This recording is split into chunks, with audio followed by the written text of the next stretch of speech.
Bonjour à toutes et à tous, j'espère que vous allez bien, je vous souhaite la bienvenue sur ma chaîne. Alors aujourd'hui je vais vous présenter un oracle, je vais d'ailleurs l'ouvrir devant vous parce que comme vous pouvez le voir il est toujours sous blister, donc je ne l'ai pas encore regardé, je vais le découvrir en même temps que vous. Il s'agit de l'oracle Dieu et Titan qui a été créé par Stacy DeMarco. Et donc ce jeu est paru en mars de cette année, donc 2022, aux éditions Vega. Voilà, donc on va le découvrir ensemble. Hop, je vais donc défaire le blister, ce qui s'appelle une vidéo unboxing. Voilà, donc on a un joli coffret ici, avec à l'arrière, trouvez le renouveau avec Osiris, affinez votre inventivité avec Vulcain, prenez confiance en vous avec Achille. Expérimentez le pouvoir authentique du masculin divin à travers les vies et légendes des dieux, héros et autres hommes puissants du monde entier. Les déesses et les dieux, le féminin divin et le masculin divin, formant les deux moitiés d'un tout créatif, étaient autrefois honorés. Une perception déformée de cette union sacrée a obscurci la compassion et l'amour protecteur du masculin divin en mettant l'accent sur l'agression et le machisme. Ces 38 cartes magnifiquement illustrées invoquent la nature véritable et équilibrée du masculin. Le livre reprend les mythes de chaque archétype et propose des messages inspirés, ainsi que des invocations et des conseils pour chaque situation. La sagesse ancienne et intemporelle de Dieu et Titan vous guidera dans les méandres de la vie et vous apprendra à utiliser l'énergie de la terre, de la mer, du ciel et du monde souterrain pour résoudre vos problèmes actuels. Embrassez l'esprit authentique du masculin et découvrez votre propre pouvoir. Donc c'est un jeu de 38 cartes et dans le coffret il y a également un livre de 164 pages. Donc vous l'aurez compris, sur les dieux et les titans, les personnalités importantes, les personnalités masculines importantes. Et donc c'est un jeu sur le masculin divin, ce qui est plutôt rare. On a beaucoup de jeux sur le féminin sacré, mais peu de jeux sur le masculin. Donc je trouve ça chouette, ça change. Alors on a donc ici le coffret avec le livre et on a donc le jeu de cartes. Ici c'est un petit papier, si jamais il y a un défaut dans le jeu, on peut donc contacter le service client avec le code. Vous connaissez peut-être déjà les éditions Vega du groupe Très Daniel.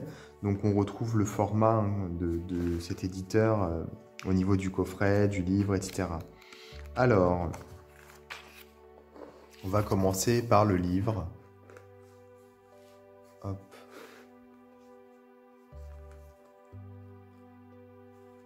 Ah, la bougie fait une lumière très très diffuse, ça donne un effet un peu presque flou, mais c'est pas flou, c'est juste la luminosité. D'ailleurs c'est joli, hein. C'est assez pur. Alors, de la même auteure, peut-être que vous connaissez déjà Stacy DeMarco, elle a fait de nombreux jeux, elle a fait Déesse et Sirène, La sagesse divine des animaux, l'oracle de la lune, l'oracle d'Aradia, l'oracle viking, l'oracle d'Halloween et le pouvoir de la terre. Voilà, vous voyez tous ces jeux. Donc le sommaire ici, avec, je vois, les différents dieux qui sont donc classés par ordre alphabétique. Revenez à une époque où les dieux étaient vraiment des dieux. Donc ça, c'est l'introduction.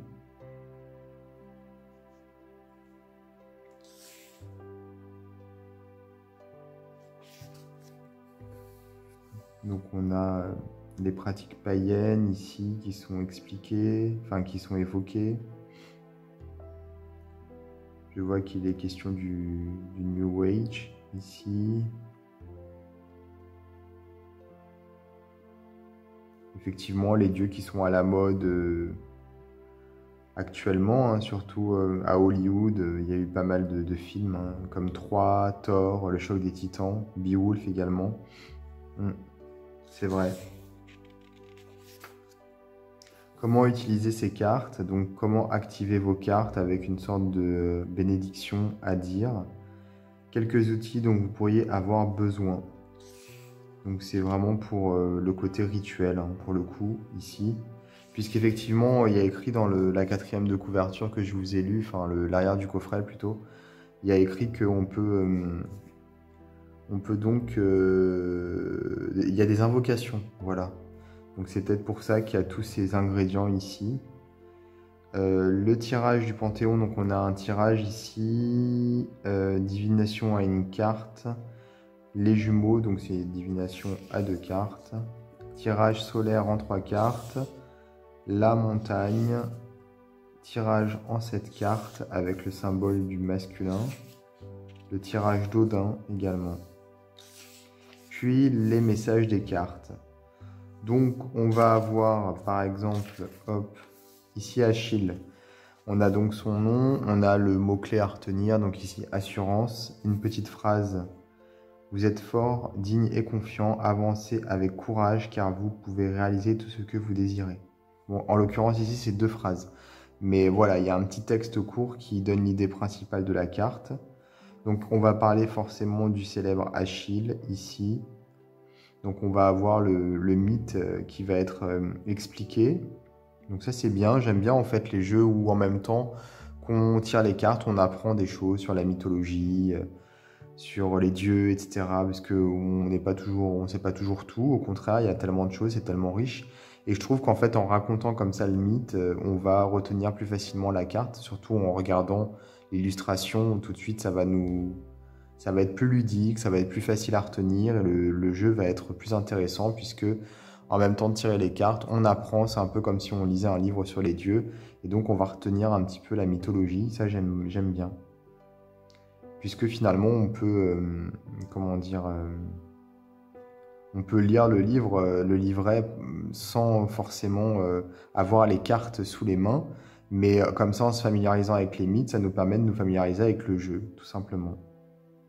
Quitte à après à utiliser le jeu en rentrant chez soi, par exemple. On peut prendre le livre, il est petit, dans son sac ou quoi, et son sac à dos ou peu importe.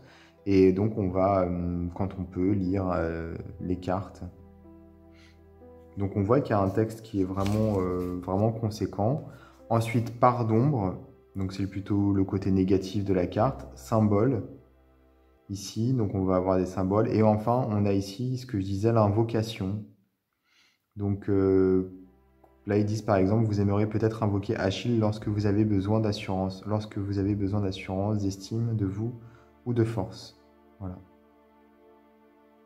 Pour ce faire, il vous faudra oindre une bougie blanche avec de l'huile de laurier en chantant le nom d'Achille ou en pensant à ses actes les plus héroïques. Allumer la bougie, brûler des feuilles de laurier ou de l'encens comme de la myrrhe dans un bol ignifugé et appeler. Et là, on a l'invocation.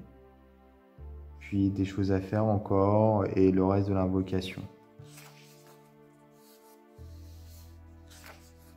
Donc on a pas mal de différents panthéons, enfin il y a différents panthéons qui sont ici,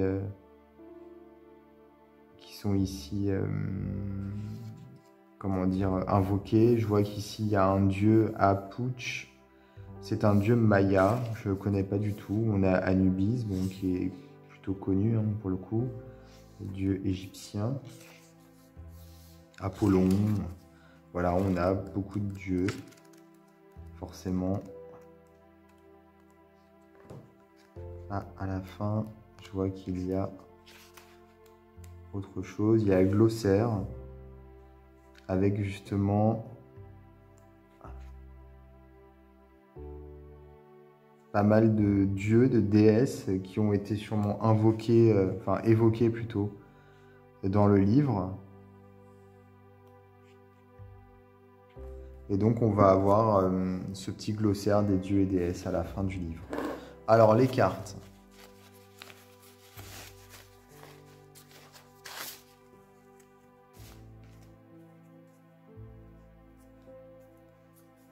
Hop, les voici. Donc les tranches sont dorées. Le jeu est brillant. Voilà, on voit ici les reflets de la lumière au-dessus de moi. Les cartes sont larges. Le dos, très chouette.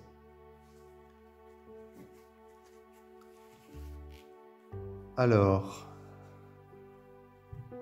on va retrouver en fait le petit mot-clé en dessous sur la carte.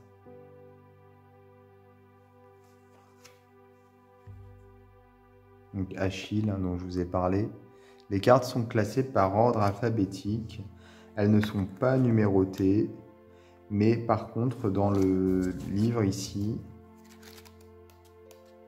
dans le sommaire, elles sont classées également par ordre alphabétique avec le numéro de la page en face. Donc on va pouvoir retrouver la page facilement. Donc, Anubis ici, Apollon, Arès, le dieu de la guerre,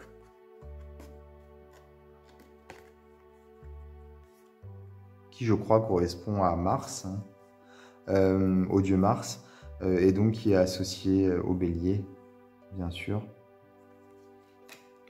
Bélier dont je fais partie. Alors, je connais pas celui-ci, Bayam.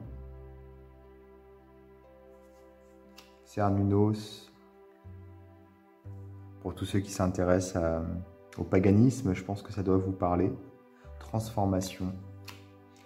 Dionysos ici, pour l'extase.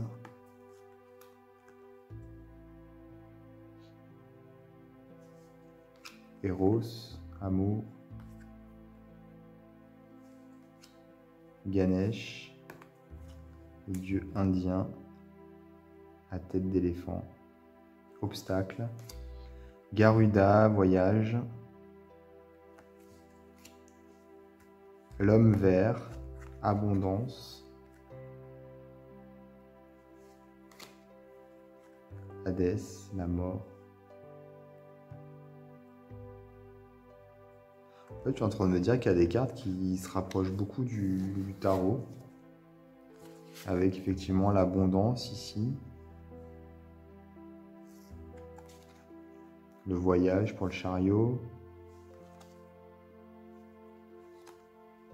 L'amour, les amoureux. Transformation. Ouais, je trouve qu'il y a des cartes qui ont été un petit peu inspirées du tarot peut-être. Mais c'est pas plus mal.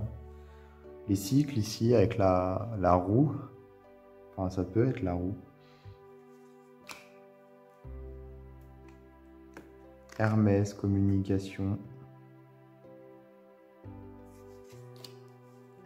Hypnose, le sommeil. Ah, je ne savais pas qu'il y avait un dieu du sommeil.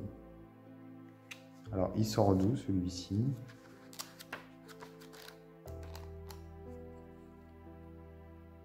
Hypnose, page 80.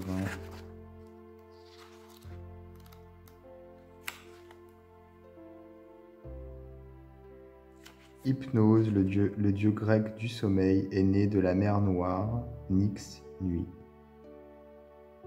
Les artistes l'imaginent souvent main dans la main avec son frère jumeau, Thanatos, la mort, car ils collaborent fréquemment.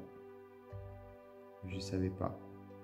Hypnose est généralement considéré comme une divinité bienveillante et apaisante, et il est honoré pour la part qu'il prend dans le bien-être et la santé de tous. Héra tenta un jour de le corrompre afin qu'il use de son art sur Zeus, la laissant ainsi libre de tourmenter le héros Héraclès, mais c'était là l'acte le plus rebelle qu'Hypnose ait jamais fait. Notre monde est plus occupé que jamais et il peut parfois être difficile d'avoir une bonne nuit de sommeil. Vous pouvez toujours faire appel à Hypnose pour vous aider, lorsque le stress, les études, l'inquiétude ou l'insomnie vous ont privé de votre temps de repos. Etc. etc. Avec l'invocation à Hypnose. Bah écoutez, j'étais pas au courant. Empereur de Jade, organisation. Jizo, le soutien. Loki, qui fait partie des dieux nordiques, la ruse. Lug, compétence. Maui, doit sûrement être également un dieu Inca, Maya, je sais pas, mais quelque chose comme ça. Je connais pas. Mitra, sacrifice. Nuada, perfection. Il y a beaucoup de guerriers quand même. Hein. Odin, la guidance.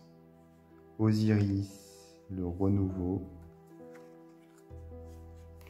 Poséidon, fluidité.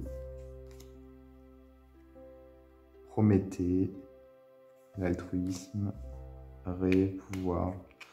Bon, le reproche, entre guillemets, que je pourrais faire, c'est que les dieux sont vraiment hyper baraques. Pour le coup, tous des guerriers, quasiment. Ils n'ont pas forcément l'air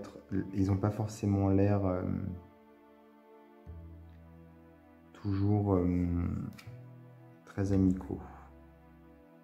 Bon, c'est un peu la représentation qu'on se fait, hein, finalement, des dieux, qui va également avec le côté hollywoodien, peut-être, dont il a été question dans le livre.